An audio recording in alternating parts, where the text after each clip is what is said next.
Et coucou Kat, coucou, bienvenue encore dans le groupe, bienvenue avec nous. Puis aussi bonsoir à tous les diamants, tous les choisissants, chacun on est le diamant tout entier.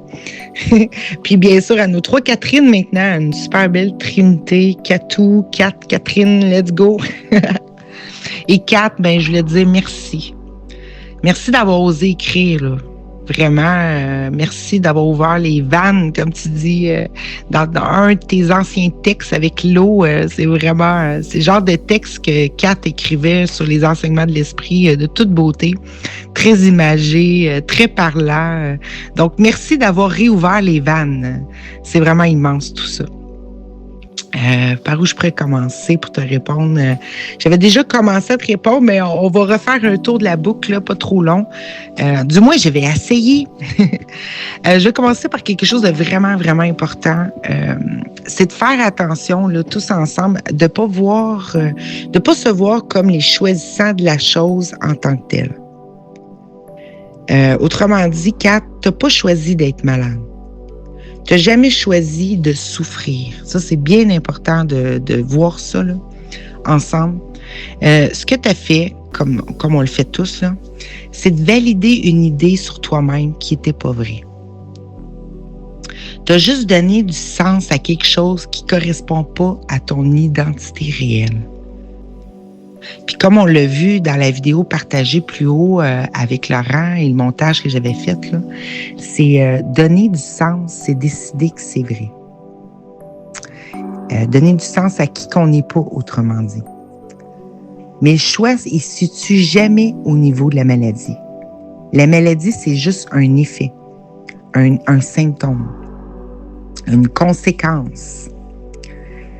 Et si on tente de choisir, par exemple, la santé et de faire un choix conscient au niveau, là, maintenant, je suis enchantée, non, en santé et enchantée, bon. Comme on choisirait, si on fait ça comme si on choisissait l'opposé d'un problème, on reste encore au niveau des effets, de la surface, comme disait Laurent dans le temps. On traite la conséquence et on touche pas à la cause. On touche pas à la racine. Et le choix ne se situe jamais au niveau des conséquences, mais au niveau de qu'est-ce qui les ont causées. Fait que le vrai choix, il est toujours plus profond. Il est toujours au niveau de l'identité. Fait que la question, c'est pas comment je fais pour guérir, par exemple. La question, c'est toujours la même, finalement, c'est pour qui je me prends. C'est toujours ça. Puis là, ben, dans ces questions-là, tu peux te poser la question, est-ce que je peux être véritablement altérable, blessable? Est-ce que je peux être diminué? Est-ce que je peux être un corps mortel? Si, à l'origine, je suis pure conscience, pure lumière, pure intelligence créatrice. Fait qu'il faut toujours se revenir au fait qu'on ne crée jamais la maladie. C'est toujours un effet secondaire d'avoir accepté l'idée qu'on pouvait être autre chose que l'inaltérable.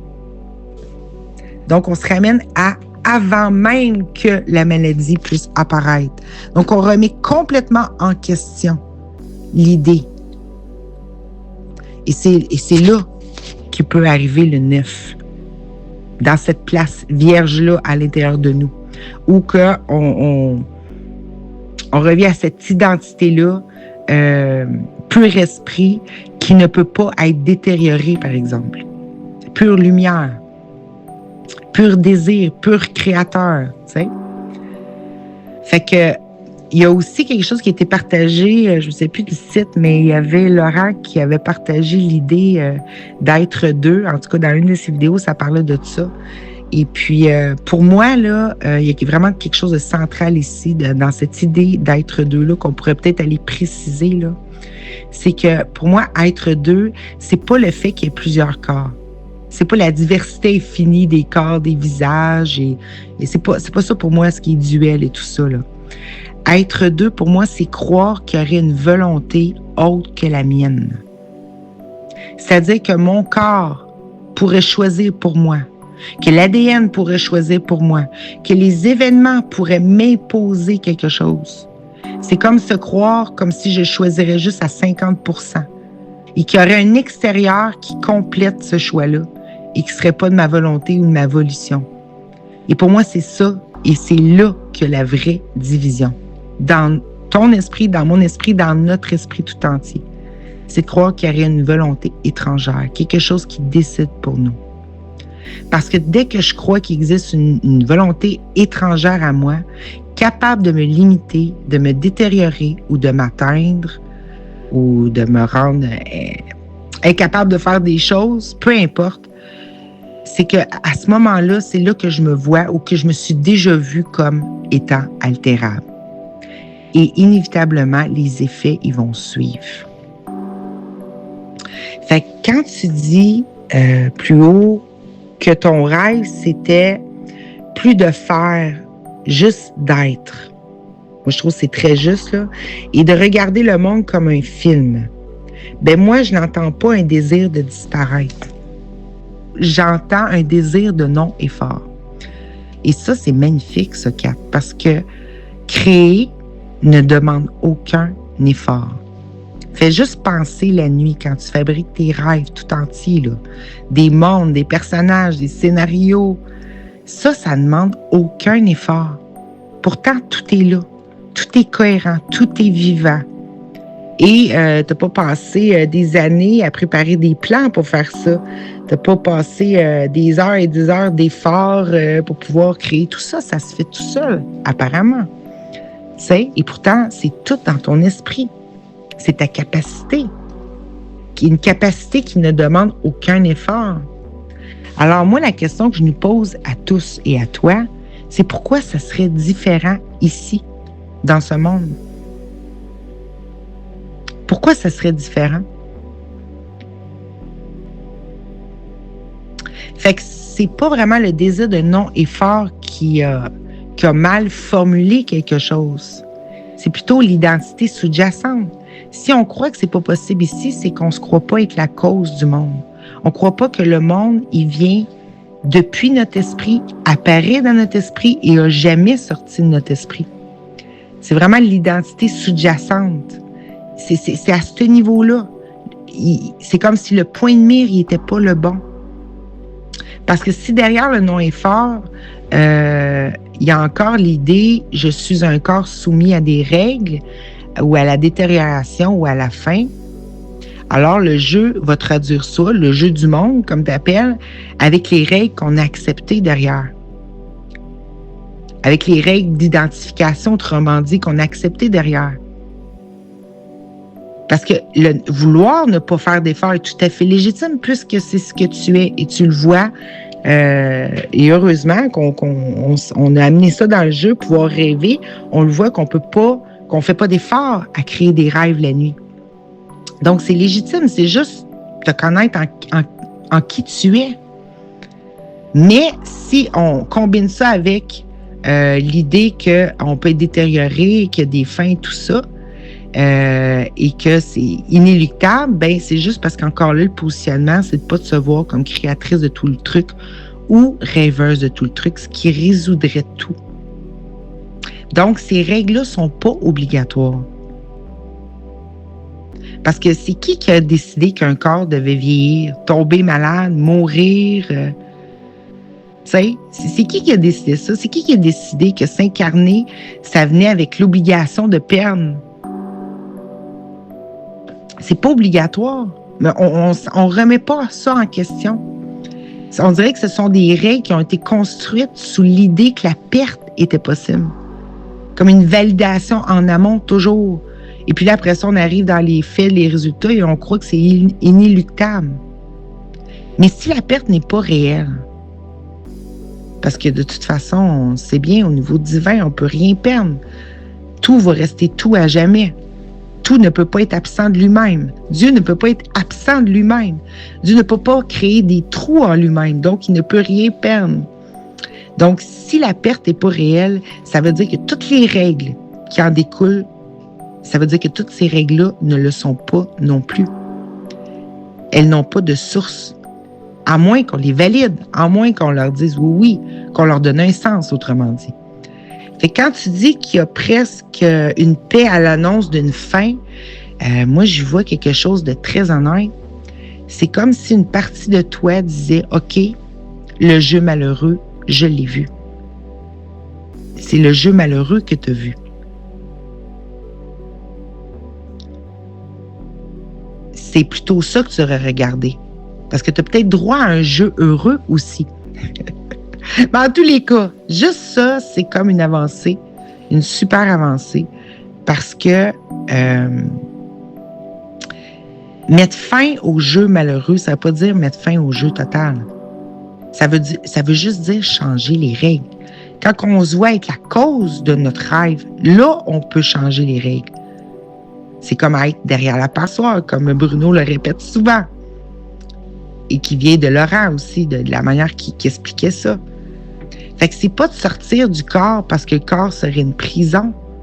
C'est juste d'arrêter de jouer au corps mortel. D'arrêter de jouer qu'on est ça, quelque chose de mortel alors qu'on est la vie infinie. On peut jouer à un rêve heureux. On peut jouer à un monde où la forme sert uniquement à révéler qu'on était inaltérable au lieu de contredire la vérité de notre être, au lieu de contredire ça. Et puis tout ça, autant que ça se faisait automatique maintenant, comme un rêve la nuit, c'est juste une question de choix d'identité. Le choix d'identité amène toutes ces règles aussi. Fait que si on choisit qu'on est pur esprit inaltérable, la vie elle-même qui ne peut pas être détruite, ça vient avec des nouvelles règles. Automatiquement, on n'a presque même pas à les inventer. Ils viennent de soi, on dirait, tu sais. Fait que la solution, si on peut appeler ça comme ça, c'est pas de combattre les symptômes. Puis ça, je pense que ça commence à être de plus en plus clair dans les esprits de chacun que ça donne rien de s'attarder au niveau de la surface ou de la pointe de l'iceberg aussi, comme disait Laurent dans le temps. Là. C'est plutôt d'habiter la possibilité d'être inaltérable. Avant même la possibilité de tomber malade. Revenir là où on s'aime. Parce que c'est dans cette vision-là de soi-même qu'on s'aime. Revenir là où on ne peut pas être diminué. De ne plus donner réalité à ce qui semble nous atteindre ou choisir pour nous. D'arrêter de faire que le corps aurait un choix qu'on n'aurait pas, par exemple. Pas en niant le corps en tant que tel, mais juste en retirant le sens qu'on a donné à ça. C'est-à-dire la fonction, comme si on avait donné au corps ou aux cellules la fonction de nous prouver qu'on pouvait perdre, qu'on pouvait être moins que qu'est-ce qu'on a toujours été. Immense, pur diamant, inaltérable. Fait que juste se souvenir tout le temps qu'on ne crée jamais la maladie, qu'on crée juste une vision de soi-même altérée. C'est là que le corps suit. Le corps, c'est un parfait amour qui fait juste représenter, comme le rêve tout entier, pas juste le corps, les autres, tout. C'est des amours. Ils ne font que représenter ce qu'on croit nous-mêmes. Fait que le vrai choix, c'est toujours qui suis-je?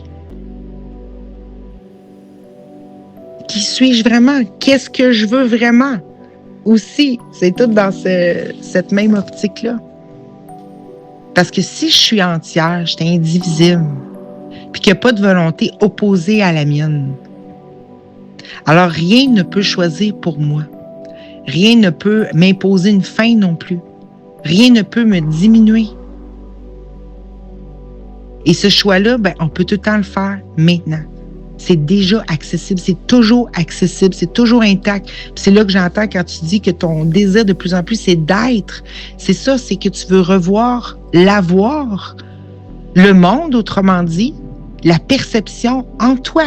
Tu veux plus le temps ou la distance ou l'idée de faire avec un corps entre les deux. Tu veux juste te rapprocher de toi-même. Et c'est tout à fait légitime, comme je l'ai dit avant. C'est tout à fait juste. C'est juste que ça a été interprété ou manifesté à partir de la surface, si on veut, à partir où tu penses que tu t'es auto-saboté, tu n'as pas été tout à fait précise dans ton choix, mais c'est parce que le choix n'était pas encore total de te voir comme tout simplement choisissante de tout. engendreuse de tout le truc. Elle est là, la position ultime qui nous garde en parfaite sécurité et qui va propulser un monde à la ressemblance, à ce qu'on a choisi, la vision de nous-mêmes, autrement dit. Fait que quand je t'entends dire ça, c'est super. C'est juste que ça a été piraté avec les anciennes règles, avec une partie de toi qui croyait pas, une partie de toi que c'est comme si ça avait caché un peu ta puissance à l'extérieur de toi-même, tu sais. Mais quand tu dis ça, revenir à l'être et voir tout comme un film, c'est la facilité que j'entends derrière ce à quoi tu as droit. Mais ce que je vois aussi surtout, c'est que ça ressemble à quelqu'un qui est en train de revenir à la cause. Donc, c'est déjà accompli. Ton désir déjà qui te porte à ça, c'est juste qu'il a été trafiqué avec les anciennes règles de la perte. Hein? Qui tente encore toujours de se montrer comme étant plausible. Faut juste arrêter de valider ça. Et valider vraiment, vraiment, vraiment qui tu es. Aller goûter, plonger, savourer à quel point ce serait-il merveilleux, hein, de vivre un monde, une merveille à notre ressemblance, où on arrête de dire aux cellules « mourrez hein, », représenter quelque chose qui n'est pas vrai. On arrête de se faire mourir.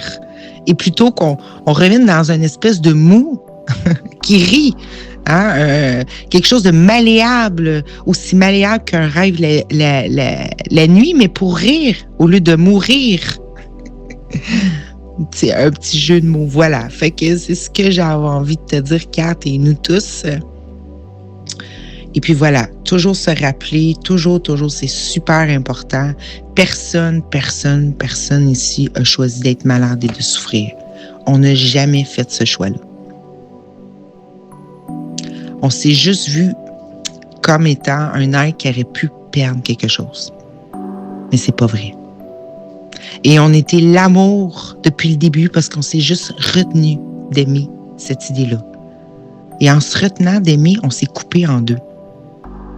On s'est dit, c'est comme si on avait fait deux choses qui s'opposaient, tu sais, avec une volonté étrangère à nous et on s'est donné l'illusion de devenir impuissant parce qu'on se retenait d'être l'amour, on se retenait de donner complètement existence. Et ça, ben, c'était comme un peu se trahir soi-même, si on veut. Fait que c'est ça, après, qu'on ressent comme des douleurs dans le monde. C'est juste des douleurs de ne plus se voir tel que nous sommes. Et qu'on va être de toute éternité, là, tu sais. Voilà, fait que je nous embrasse pour pas faire plus long, parce que ça fait quand même 17 minutes, 48, 49, 50. Donc, je vous embrasse tous. Merci pour toutes vos partages, le soutien, notre collaboration commune. On devrait peut-être se faire un blabla-cœur, peut-être, tiens, ce week-end, si ça vous dirait un petit blabla-cœur pour aller se baigner dans cette sécurité parfaite de nos êtres inaltérables, d'aller encore faire la fête à toutes ces idées-là, ces règles-là qui se mettent en scène et qui sont pas des obligations, mais juste des options. En tout cas, vous me direz si ça vous dit, si le cœur vous en dit. Je vous embrasse, je nous embrasse, des gros becs du Québec, puis à tout de suite, à tout bientôt. Bye bye.